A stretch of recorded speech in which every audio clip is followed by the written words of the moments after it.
Mga kwento ni Felmo.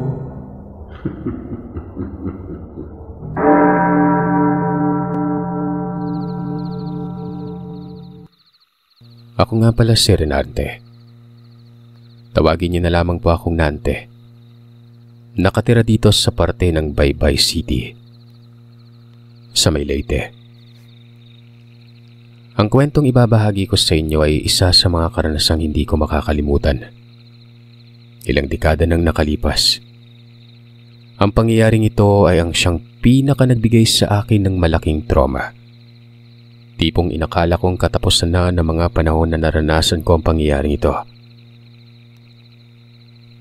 Naniniwala ako sa kasabihang nararamdaman ng katawan mo kung sakali mang may mga nagbabadyang panganib sa paligid. Kumbaga, aware ang katawan mong may hindi tama sa paligid nun. Kadalasan pa ay hindi ka mapalagay at kinakabahan ka sa hindi mawaring dahilan. Pero naniniwala din akong may mga pagkakataong tulog si kamatayan. O kaya naman, may ginagawang iba si San Pedro. Kung kaya't may mga tao na kahit nasa bingit na ang buhay, nakakaligtas pa rin. Sa iba ay biro lamang ang mga ganitong kasabihan at paniniwala. Hindi totoo. Kwentong kokak lang o kwentong barbero. Pero para sa akin ay isa sa mga ipinagpapasalamat ko. Ang ginawang pakikipag-inuman o kung anumang ginagawa o pinagkaabalahan ni kamatayan nang mangyari sa akin ang karanasan na ito. Huling taon ng dekada 90, nagtrabaho ako bilang imbalsamador sa isang maliit na puneraryang hindi ko na lang babanggitin pa ang tunay na pangalan. Ng mga panahon na ito ay masasabi kong kahit papano ay isa sa naging pantawid gutom ng pamilya namin ang trabaho kong yon.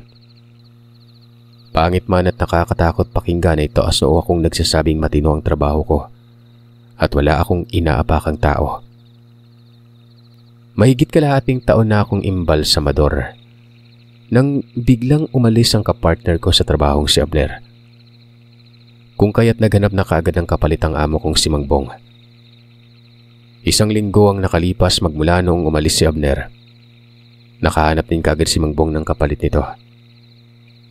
Itago na lamang natin siya sa pangalang Hilario. Unang kita ko pa lang kay Hilario, hindi na kaagad maganda yung pakiramdam ko sa kanya. Sa kabila ng pagiging tahimik niya at napakaamo ng muka, naramdaman kong parang may tinatago ito. Pero syempre, labas na ako kung ano man ang sikreto ng katrabaho kong yun. Isang araw noon habang naglilinis kaming dalawa ng pamangkin ni Mangbong na si Rodmar. Sa labas ng punerarya ay mayat-mayang nagbibiruan pa kami. Nasa edad 14 anyos pa lamang noon si Rodmar. Paminsan-minsan ay tumutulong ito sa punerarya para may babauning pera sa eskwelahan. Sa katagalan nga ng pagbibiruan ay nauwi na nga ang usapan namin tungkol sa patay. Bakit kaya wala pang bangkay na dinal dito sa punerarya si Uncle Bong, Kuya Nante? Wala pa bang namamatay? Tanong ni Rodmar sabay tawa. Tatawa-tawa naman akong sinabihan siyang mukhang hindi na tumalab ang pagdarasal niya tungkol sa mga patay. Kako kung yung iba ay nagdasal na sana'y magkaroon ng trabaho para kumita ng malaking pera para mabuhay. Si Rodmar nagdarasal na may mamamatay nang sa ganun, may bangkay na dadalhin sa punerarya para may tatrabahuhin sila. O kami. Nang nasa kasarapan na kami ng kwentuhan, siya namang pagdating ni Hilario. Wala itong imik. Dire-diretso lamang itong pumasok sa loob ng punerarya. Sinitsitan ako ni Rodmar at sa mahinang boses ay nagsalita ito.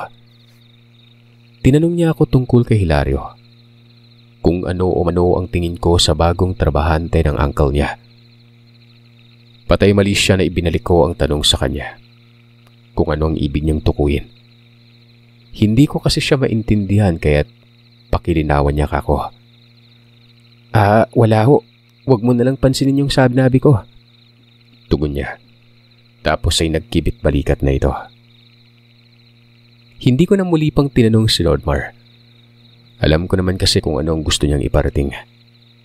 Ayoko lang talagang pag-usapan namin si Hilario at baka marinig pa nito. Ano na lang sabihin ng katrabaho kong yun pag nagkataon, di ba? Maya-maya ay nagpaalam na itong si Rodmar na pupunta na sa bahay ng uncle niya. May kukunin lamang umano siyang gamit at babalik din umano siya kaagad nun. Nung kaming dalawa na lamang ni Hilario ay nag-isip ako ng dahilan para makausap siya. Paparing Hilario, matanong ko lang. Ngayon ka pa lang ba nakapagtrabaho sa punerarya o matagal na? Napakahitahimik kasi ng katrabaho kong ito eh. Kung hindi mo siya unahang kausapin hindi din siya makikipag-usap sa iyo. Hindi siya kaagad nakasagot sa tanong ko. Sa halip, tinitigan lamang ako ng sandali. Sabay sabing, ngayon lang ako nakapagtrabaho ng ganito. Bakit mo naman naitanong? Wala naman, ano lang klase kasi akala ko matagal ka ng imbalsamador. Natatandaan ko kasi nung unang pasok ka pa lang sa trabaho. Halos bumaliktad yung sikmura ko habang naglilinis at inalis ng dugo yung patay. Pero ikaw parang wala lang sa yung ginagawa mo. Huwag mong mamasamain ha. Ibig ko lang naman sabihin sa nakikita ko parang eksperto ka na sa paglilinis ng bangkay eh. Hindi sumagot si Hilario. Tiningnan niya lang ako ulit tapos ipinagpatuloy na ang ginagawang paglilinis. Magsasalita pa sana ako pero nakita kong bahagya na itong lumayo. Indikasyon na ayaw niya nang makipag-usap. Kaya tumahimik na lamang ako at itinuon na lamang din sa ginagawa ang atensyon. Kinatanghalian ay dumating naman si Rodmar at may dala itong balita. Ayon sa kanya, bali-balita umano sa baryong pinuntahan ng uncle niyang meron umanong aswang doon. Ilang beses na daw may nakikitang hindi matukoy na hayop sa lugar. Kung isa ba yung aso o pusa tuwing magdidilim na. At ang hinala ng ilan ay aswang ang nilalang na yon.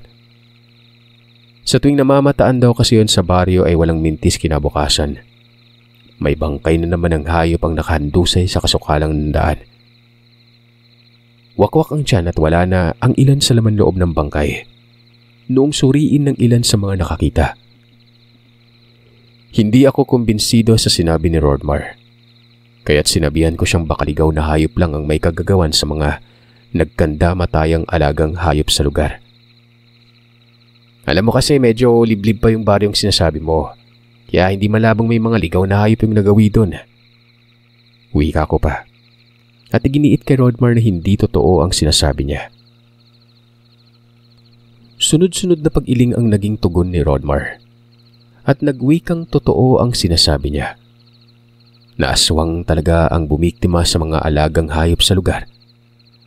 Kakaiba daw kasi ang pamamaraan ng pagwakwak sa tiyan ng bangkay. Parang sinadya talagang wakwakin ng tiyan at hugutin ang laman loob nun. Isa pa, kung mabangis na hayop umano ang pumatay, di sana lasog-lasog na yung bangkay ng hayop. Saglit na nilingon ko si Hilario na kasalukuyang nag-aayos ng mga gamit. Kaparing Hilario, tingin mo aswang talaga yung nananalasa doon sa lugar na sinasabi ni Rodmar? Para sa akin, parang hindi naman ka panipaniwala eh. Ewan, di ko alam. Sabi niya. Labo, hindi mo alam eh. Matanong lang kita tol. Ikaw ba naniniwala ka sa aswang? Tanong ko kay Hilario nang hindi ako nakontento sa sagot niya. Pansin kong saglit siyang natigilan sa ginagawa bago sumagot ng hindi. Wika niya ay gawa-gawa lamang ng mga matatanda ang usapin patungkol sa aswang para may panakot sa mga kabataan ayaw makinig. Hindi na raw kami bata para magpapaniwala sa mga ganong bagay.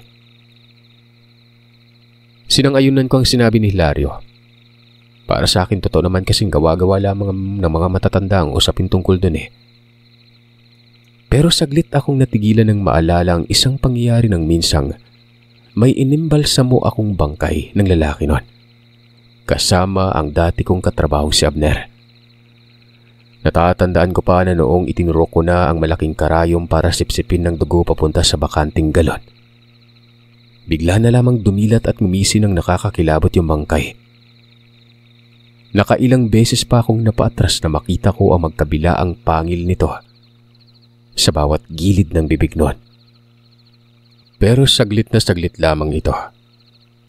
Tanging kami lamang ni Abner ang nakasaksi sa pangyayaring yon. Kapwa nagtanungan pa kaming dalawa kung ano ang nangyari, kung bakit biglang dumilat yung bangkay na yon. Ilang buwan na ako nagtatrabaho at maraming bangkay na akong iniimbalsa mo. Pero yun pa lamang kauna-unahang pagkakataon na maranasan ko ang ganong klase. Napagpasyan kong wag nang sabihin sa pamilyang namatayan ang tungkol sa nangyari. Sinabihan ko din si Abner na mas mag-iging ilihim na lamang naming dalawa kung ano man ang nakita. Kagad naming binilisang tapusin ang ginagawang paglilinis sa bangkay nang sa ganun ay matapos ng gawain. 2 araw ang nakalipas matapos naming ihatid ang bangkay sa baryo kung saan nakatira ang pamilya nito. Nabanggit ko kay Mang Bong tungkol sa nangyari. Ay naman sa amo namin, nabalitaan niya lang rin umano mula sa mga kapitbahay ng namatayan. Usap-usapang bantog na aswang ang bangkay na naimbalsa mo namin noon. Pero wag daw kaming mag-alala dahil wala namang nakapagpatunay na totoong aswang yung taong yon. Aangal pa sana ako pero agarang sinabi ni Mang Bong na wala naman daw nangyari sa aming masama. Kaya hindi totoo ang usap-usapang aswang ang bangkay na nilinisan namin. Magmula noon ay hindi na uli ako nakaranas pa ng ganon. At wala na rin akong nababalitaan patungkol sa aswang. Kaya't hindi ako kumbinsido sa sinabi ni Rodmar na aswang ang namiminsala sa baryong pinunta nila ni Bossing. Sa pagdaan ng mga oras ay hindi tumigil sa pagkakwento ang pamangkin ni Mang Bong. Maya't mayang ipinapaalala nito ang tungkol sa aswang na namiminsala noon. Ako naman tinatawanan ko lang siya dahil nga hindi ako naniniwalang aswang talagang nambibiktima. Lumipas sa mga araw ay walang ibang bukang bibig si Rodmar kundi ang aswang. Hindi ko gaanong pinapakinggan ang mga sinasabi niya dahil sa wala namang katotohanan yon. Ipinagsawalang bahala ko na lamang at hindi na pinansin pa. Hanggang sa isang beses, mga pasado 2:00 na ito ng hapon. Katatapos ko lang sa gawain ng napagpasyan kong kausapin si Hilario tungkol sa kumakalat na balita. Pre nga pala, nabalitaan mo na ba yung nangyari doon sa sitio? Sa kabila, pinatay daw ng aswang ang isa sa mga pamilyang nakatira sa lugar na yon. Nabalitaan ko yun. Grabe no, natagpuan na lang silang walang buhay sa loob ng bahay nila. Balita ko pa nga wakwak daw yung tiyan at nawawala din daw ang ibang lamang loob eh. Kaya nga eh, grabe talagang sinapit ng pamilya. Nakakaawa. Napakahayok ng aswang sa laman. Yun ay kung sakali mang totoo yung bali-balita ah. Pati bata hindi nakaligtas eh. Habang nagsasalita ako paharap sa kanya, doon ko lang napansing hindi makatingin sa akin ng diretso si Hilario. Panay ang pag-iwas niya ng tingin pero hindi ko na lang ito pinansin at hinayaan na lamang siya. Sa pagpapatuloy ng pag-uusap namin ay naramdaman kong parang hindi komportable ang katrabaho ko na pag-usapan ang tungkol sa pamilyang pinatay sa brutal na pamamaraan. Kung kaya't iniba ko na lamang ang usapan. Maging ako man kasi ay aaminin ko Sir Seth na sa mga sandaling yon. Ginapangan din ako ng kilabot. Pagdaan ng ilang oras ay nagpaalam ako kay Hilario. Sabi ko lalabas na muna ako at bibili lamang ako ng merienda namin. Hindi siya sumagot gaya ng nakagawiang palagi. Saglit na saglit niya lang akong tinitingnan tapos ay ibabalik na sa trabaho ang atensyon. Kagad akong lumabas para makabili na ng makakain. Habang bumibili ng merienda, ay narinig ko ang pinag-uusapan ni Mang Badong at Aling Deborah. Ayon sa matandang ale, ilang gabi na daw siyang nakakarinig ng kakaibang ingay sa bakuran ng bahay nila. Nangyayari yon palagi tuwing pumapatak na ang hating gabi.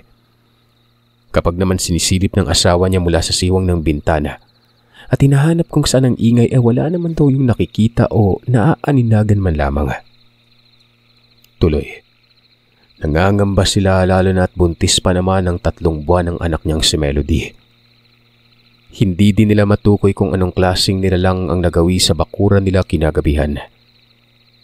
Sumigunda naman si Mang Badong at nagwikang malakas ang kutob niyang aswang ang nilalang na nagpaparamdam sa bahay ni Aling Deborah.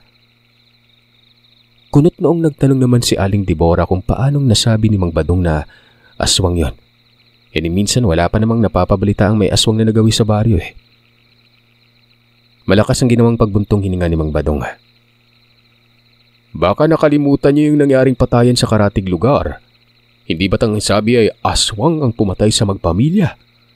Ano bang malay natin kung nandito na sa lugar natin yung ulupong na yan at dito naman mag-aasik ng lagim? Ay naku Badong, kung sakali man na totoo ang sinabi mong iyan abay, dapat na maging handa tayo. Hindi biro itong kakaharapin natin oras na makarating dito sa lugar natin yung kung anong animal na yan. Taas kilay pang saad ni Aling Deborah. Pagkaabot ni Aling Deborah ng binili kong merienda ay tinanong niya ako kung saan daw nagpupupunta ang kasamaan ko sa trabaho tuwing gabi. May mga pagkakataon din kasing nakikita niyang nagmamadaling maglakad palayo ang katrabaho.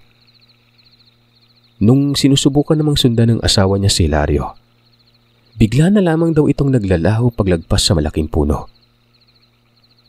Alam mo nante, sa tingin ko lang may kakaiba dyan sa katrabaho mo. Mag-iingat ka, hindi mo naman gaanong kilala yung taong yan. Mahirap nang magtiwala sa mga panahon ngayon. Grabe naman kay Mang Badong. Kung ano man yung tumatakbo sa isipan ninyo ngayon, mali kayo. Naghahanap buhay lang na maayos yung tao, pag-iisipan pa ng hindi maganda. Malay niyo nagpapahangin lang yun o kaya naman may importante lang na pinuntahan kaya lumabas ng gabi. Saglit akong natigilan at napaisip ng tanungin ako ni Aling Deborah kung may napapansin ba akong kakaiba sa katrabaho kong ito. Wala naman po.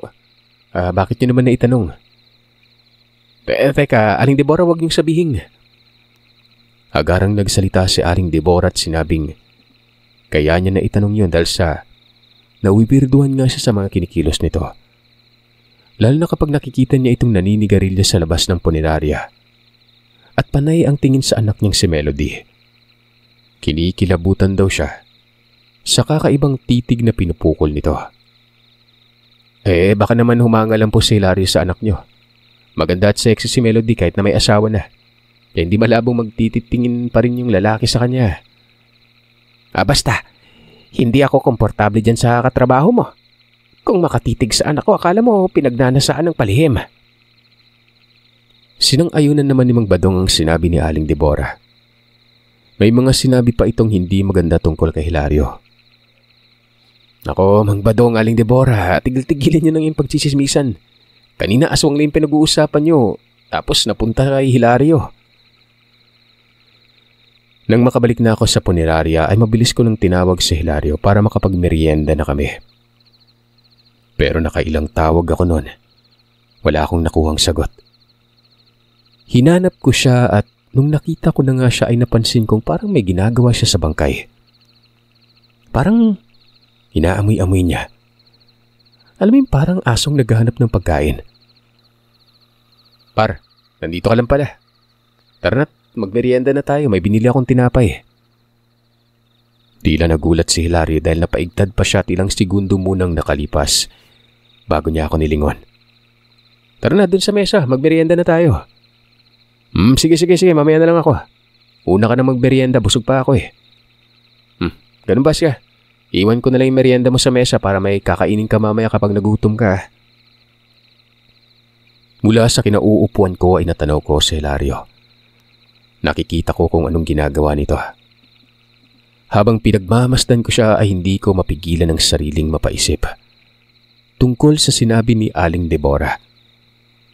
Kinakabahan na rin ako sa hindi mawaring dahilan at parabang may bumubulong sa isipan kong may hindi tama sa katrabaho kong ito.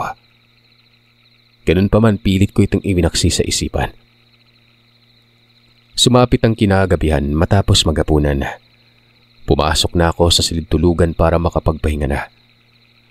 Nauna kasing kumain sa akin si Hilario dahil magpapahinga na raw siya at inaantok na nun. Ako naman na may tinatapos pang trabaho. Kaya't pasado 8:00 na ako nakakain nun. Pagpasok ko ng kwarto ay napansin kong wala sa higaan nito si Hilario. Nagtatakang saglit na hinagilap ko ito kung saan nagpunta.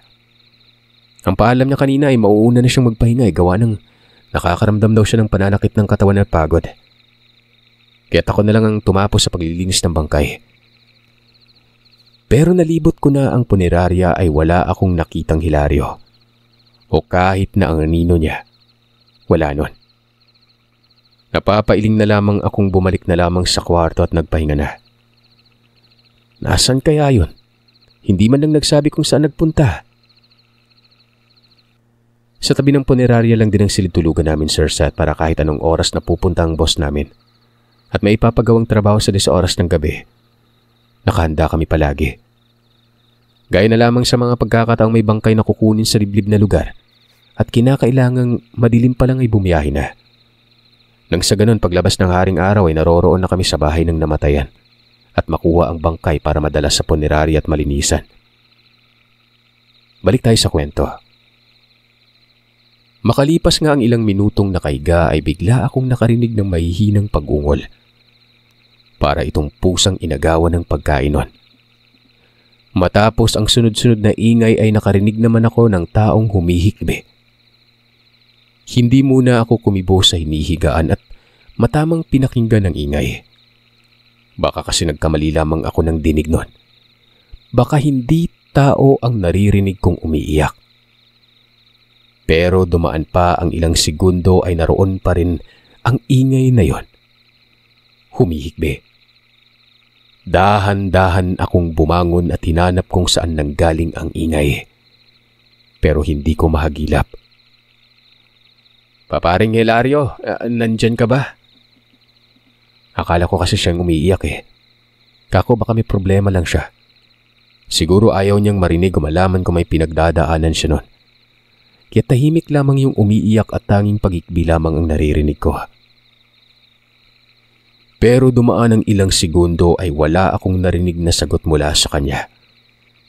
Sinilip ko ng bahagya ang labas ng kwarto. Nagbabaka sakaling nasa labas lang ng silid ang katrabaho ko. Matapos kong sumilip ay hindi ko ito makita. Napabuntong hininga ko at bumalik na lamang sa pagkakahiga. Hindi kalaunan ay hindi ko namalaya na nakatulog na pala ako noon. Paggising kinaumagahan, nadatnan ko sa kusina si Hilario na nagkakape. Binati niya ako at inalok ng kape noon. Matapos kong magtimpla ng kape at umupo na, tinanong ko siya kung saan nagpunta ito. Wala kasi ito sa silid matapos kong magtrabaho at hapunan. Ayon sa kanya, sa tabi-tabi lang daw siya. Nagmamasid. At baka mamaya ay may kumuha sa bangkay na inimbalsa mo namin kahapon. Gulat na napatingin ako kay Hilario at biglang napapaisip sa sinabi niya. Sa tinagal-tagal ko sa trabaho bilang imbalsamador, wala namang magnanakaw ng bangkay sa punerarya eh. Kala ko kung anong usok yung nasingot nito at naisip niya may magnanakaw ng bangkay. Sino namang matinong tao magnanakaw, di ba? Nakailang higop na ako ng kape nang tanungin ko siya kung bakit niya naisip ang ganong bagay. Saglit naman itong nataranta at napaubo bago nagsalita ng, wala lang, kinutuban lang ako. Tumangutangon na lamang ako at panakanak ang pinagmamasdan siya. Nagtataka man ay hindi na lamang ako nag-usisa pa sa kanya. Pasado 7:00 dumating si Rodmar. Sakto namang may dinilang bangkay si Mang Bong at pinapaasikaso sa amin. Habang nag-aayos na nga kami ay siniko ako ng marahan ni Rodmar sabay nguso kay Hilario. Nang tingnan ko naman ang kasamaan namin napansin kong mayat-maya ang paglunok niya na parabang pinipigilan nitong wag tumulo ang laway habang nakaharap sa bangkay na nasa edad 10 taong gulang pa lamang. Sa mahinang boses ay sinabi sa akin ni Rodmar na kanina niya pa napapansing nakatulala si Hilario sa harapan ng bangkay. Hindi niya alam kung bakit pero kinikilabutan siya sa paraan ng ginawang pagtitig nito sa katawan ng bata. Alam mo Kuya Nante, tingin ko may kakaiba kay Kuya Hilario eh. Sinaway ko siya at sinabihang huwag maingay at baka marinig o kaya ay mapansin siya ni Hilario na pinapanood niya ito. Mamaya niyan kung ano pang isipin ng katrabaho namin eh. Saglit na napabuntong hininga ako dahil sa totoo lang, maging ako man ay kinituban na rin ng kakaiba sa katrabaho kong yon. Magmula kasi noong tanungin ko si Hilario at kakaiba ang isinagot niya, Hindi na ako mapalagay. May kung ano ang bumubulong sa isipan kong iwasan na ang katrabaho at huwag magpakampante nun. Kuya Nante, lapitan mo kaya si Kuya Hilario tapos tanungin mo kung anong nangyari sa kanya. Parang gusto niyang lantakan yung bangkay eh. Saglit na tiningnan ko siya, tinanguan na lamang tapos ay nilapitan ko na si Hilario. Tol, ayos ka lang ba? Oo, ayos lang ako. Sinabihan ko siyang ako na lamang ang maglilinis na bangkay kung hindi maganda ang pakiramdam niya. Pero agaran siyang umiling at nagwikang siya na ang mag-aayos. Sa kanya umano nakatoka ang gawaing ito kaya't balikan ko na lamang umano kung ano ang ginagawa ko noon. Sinabi ko sa kanyang tapos na kami ni Rodmar sa ginagawa. Kaya't tulungan ko na lang siya.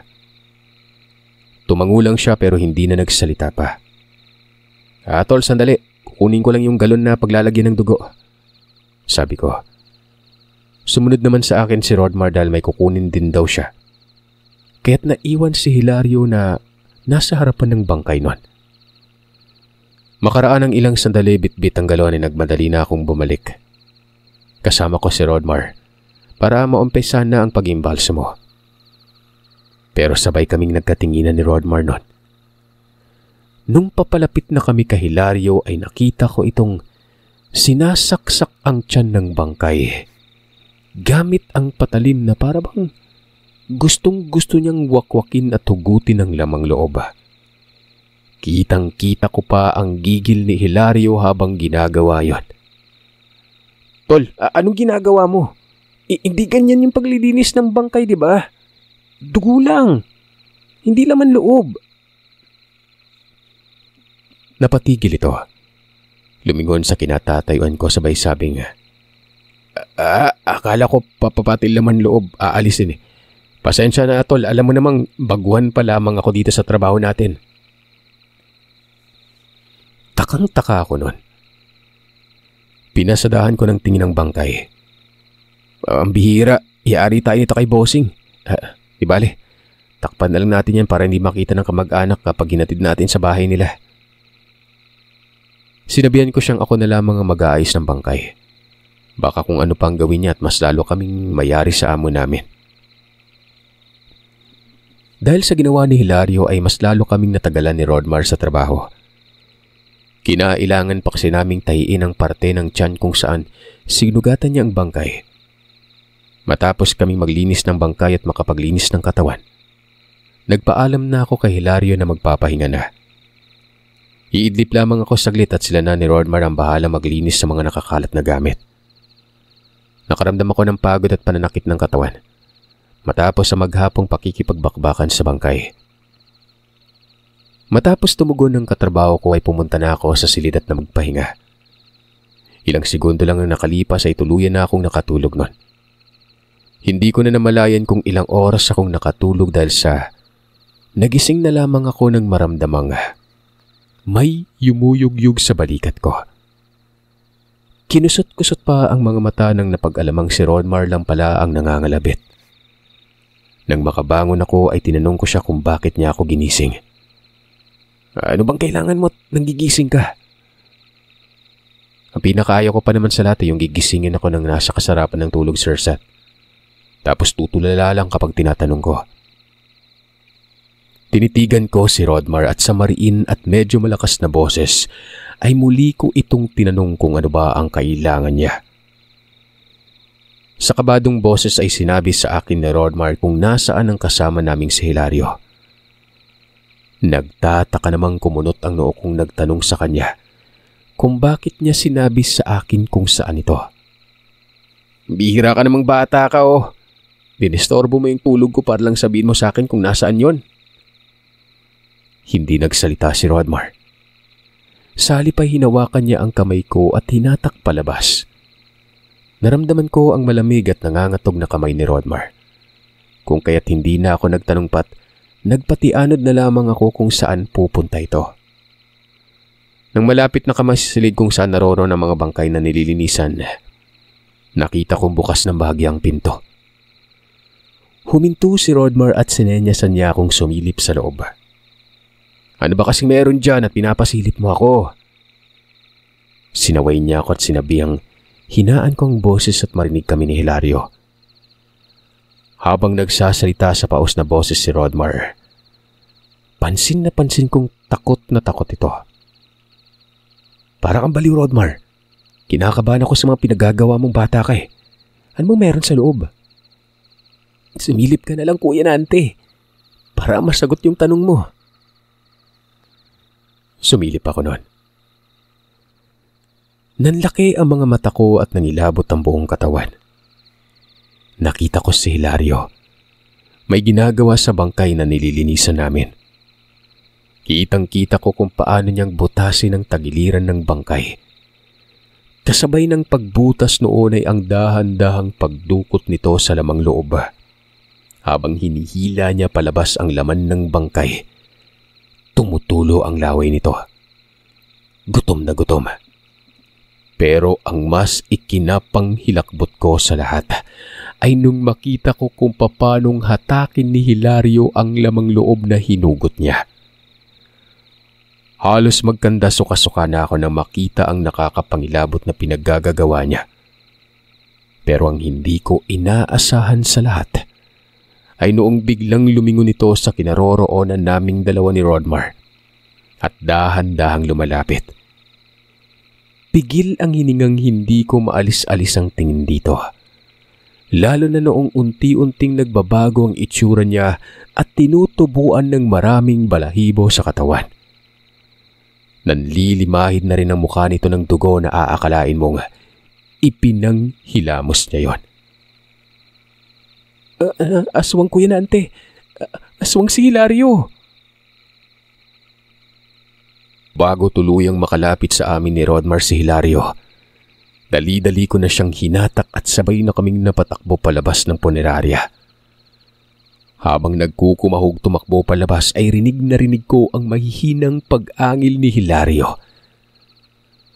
Mas binilisan pa namin ang pagtakbo pero bago pa man kami tuluyang makalabas, naabutan ako. Walang sabi-sabing agaran ako nitong hinataw ng matulis niyang kuko. Si Rodmar sana'y matatamaan eh. Buti na lang at mabilis ko itong naitulak pero sa kasamang palad, ako ang nahablot. Sinigawan ko si Rodmar na tumakbo at humingi ng tulong sa labas. Napaigik na lamang ako nang maramdaman ko sa braso ang matulis na kuko ng nilalang. Pinangsasalag ko ang braso sa ginagawang pagkalmot niya. Nang makita ko ang upuan ay mabilis ko iyong hinatak at mabilis na ipinanghampas sa nilalang na yon. Nang makawala ako sa kanya, mabilis na akong tumakbo palabas.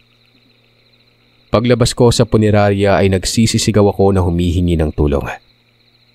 Nakita kong nagmamadali naman ang mga kapitbahay na lumapit sa akin kasama si Rodmar. Paglapit nila, tinanong ako ni Mang Badong kung ano ang nangyari. Anong nangyari sa'yo? Nante? Mang Badong, aswang si Hilario. Yung bang Hilario na kinuwento mo sa akin? Sunod-sunod naman akong tumango at habol ang hininga. Hinanap ng mga taga-baryo ito at pinasok nila ang loob ng punerarya bitbit ang mga itak. Pinapasok kami na Aling Debora sa bahay niya at pinainom ng tubig. Sunod-sunod akong tumango sa sinabi ng matanda na huwag na mag-alala at mahuhuli din naman na yon. Hindi pa rin humihinto ang pangangatog ng katawan ko. Habang pinapakalma ang sarili ay bumalik naman sa alaala ko bago nangyari ang lahat nun. Kaya pala hindi na magandang pakiramdam ko at parang gusto kong umuwi sa bahay namin. Maghapon din akong kinakabahan at kung ano-ano na ang pumapasok sa isipan ko na para bang may tumutulak sa aking huwag munang pumunta sa punerarya. Yun palang dahilan. Mabuti na lang talaga at kasama ko ng araw na yun si Rodmar at ginising ako. Kung wala siya, baka pati ako madamay.